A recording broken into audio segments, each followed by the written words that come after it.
Nouveau numéro de Ça vaut le coup sur Boursorama, l'émission qui donne du sens à votre épargne.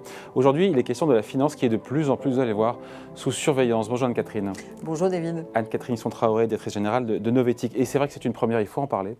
Cette descente de police était fin mai dans une grande société de gestion d'actifs, DWS, la filiale de la Deutsche Bank, pour cause d'accusations de greenwashing. Et là, on se dit, c'est pas rien quand même, c'est inédit. Une cinquantaine de policiers, c'est ça, qui ont perquisitionné à Francfort les locaux donc, de la Deutsche Bank, de sa filiale. Une descente de police pour greenwashing aggravé. On se dit que c'est une première, c'est inédit, c'est historique. Alors oui, et puis ça a sacrément secoué la planète finance durable, puisque jusqu'à maintenant, la notion d'allégation de finance durable n'était pas en soi un délit. Donc il y a vraiment un avant et un après. Alors ce qui est intéressant dans cette histoire, c'est que le début de l'enquête, la DWS était sur le coup, et toujours, sous le coup de deux enquêtes. Ouais, une de la BaFin. Et une en Europe. Voilà, la BaFin, c'est en Allemagne, ça. La BaFin, c'est l'autorité de régulation financière allemande, et l'autre de la SEC aux États-Unis. Et en fait, pourquoi ? Parce que c'est son ancienne responsable de finances durables qui a dénoncé dans la presse le fait qu'ils avaient classé très hâtivement un certain nombre de fonds dits ESG ou durables, alors qu'en fait, ils ont effectivement, les accusés en tout cas, d'avoir simplement badigeonné très rapidement en 24 heures des fonds qui n'avaient rien de durable en expliquant qu'ils étaient ESG, ce qui leur a permis en fait de gonfler leurs encours. Tout est parti de là ? Tout est parti de là. De cet aveu a posteriori. À l'automne dernier, voilà. Et effectivement. Et donc l'enquête, que reproche le parquet de Francfort L'idée, c'est que comme finalement pour les plaintes dans des cadres fiscaux, de corruption ou autres, vous saisissez les ordinateurs pour remonter la chaîne de décision qui fait qu'à un moment, qui donne l'ordre à quel moment de classer tel ou tel fonds ESG ou durable. C'est en fait une enquête assez similaire à ce qui se passe par exemple dans les affaires de corruption. Et évidemment, pour pouvoir avoir une donnée non retravaillée par DWS, il fallait faire cette perquisition surprise, ce qui a permis de saisir l'ensemble des mails, des ordinateurs, etc. Donc on parle d'enquête pour fraude sur des investissements vendus comme plus verts ou plus durables que ce qu'ils étaient en réalité. On parle quand même de... C'est ça, effectivement, c'est la notion de fraude, mais d'allégation. Ouais. C'est-à-dire que comme aujourd'hui, si on fait un parallèle avec l'alimentaire, vous allez avoir, si on dit par exemple qu'un produit est sans OGM ou totalement bio, et qu'en fait, en montant la chaîne, on s'aperçoit que non, c'est pas le cas, c'est une allégation mensongère et ça peut relever d'un délit. Et donc là, on va voir à la suite de DWS, puisque pour l'instant, il y a juste la saisie. Donc il va falloir voir ce que ça a produit et donné.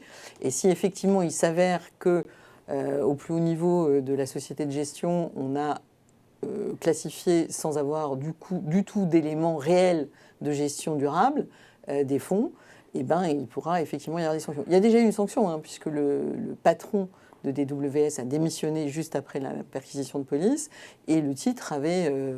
décroché significativement en bourse. Est-ce que cette affaire, ce scandale, montre que les régulateurs européens accélèrent leur combat, leur lutte contre le greenwashing de la finance ? Alors, les régulateurs sont en train de monter en puissance sur le côté, c'est à nous de faire le ménage.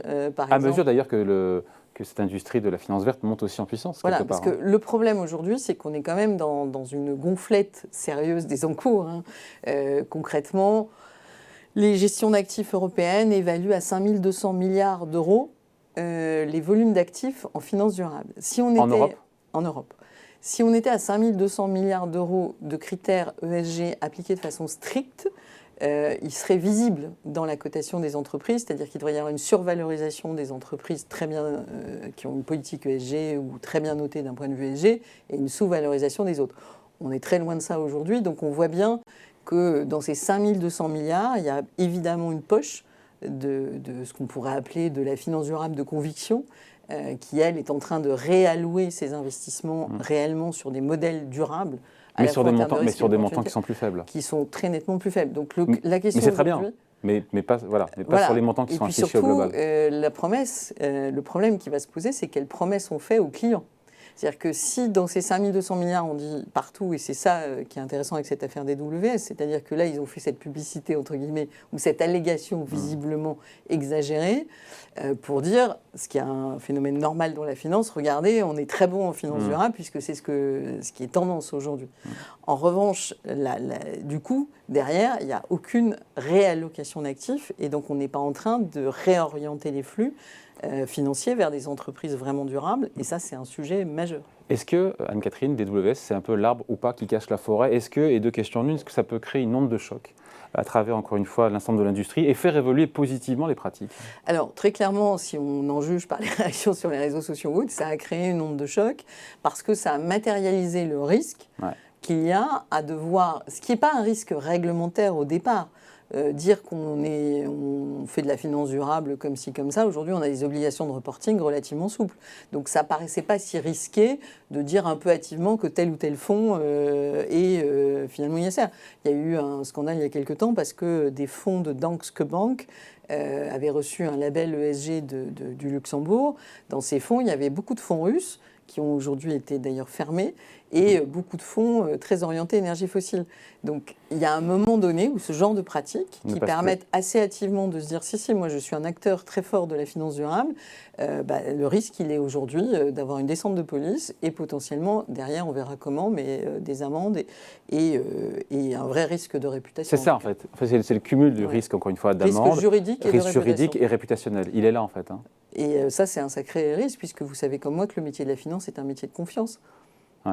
Et voilà, confiance dans ses promesses. Il y a beaucoup de promesses qui ont été faites par cette finance durable, promesses qui est tenue, on finit là-dessus, par une petite partie. C'est ce que cette affaire nous enseigne aussi. Voilà, et puis on entre dans une époque où justement il ne suffira pas de dire, c'est pour ça que je parlais de gonflette, des gros volumes de finance durable, mais au contraire, qu'est-ce que j'ai comme impact?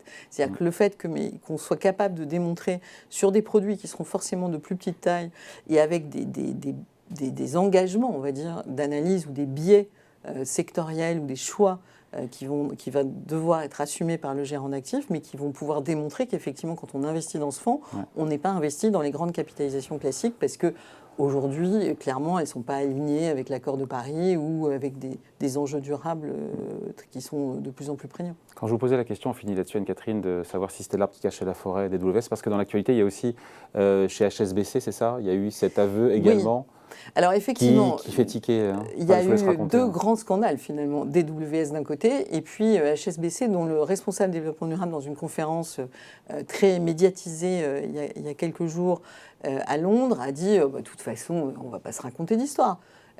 Pourquoi se préoccuperait-on quand on est un financier avec un horizon à tout casser de 5 ans, de ce qui va se passer à Miami, si Miami est submergé dans quelques années, ou des conséquences du changement climatique. Ce n'est pas notre job.